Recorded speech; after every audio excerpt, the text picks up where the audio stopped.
Asa naman yung plato ko? Shit talaga, Pops. Sa doble-dugi rumba itinuro ng tatay ko. Pinagsama-sama ko kaya ako nga'y bibong-bibo.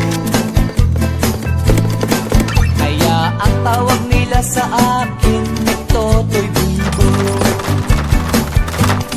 Ito ang galing, galing sumayaw, galing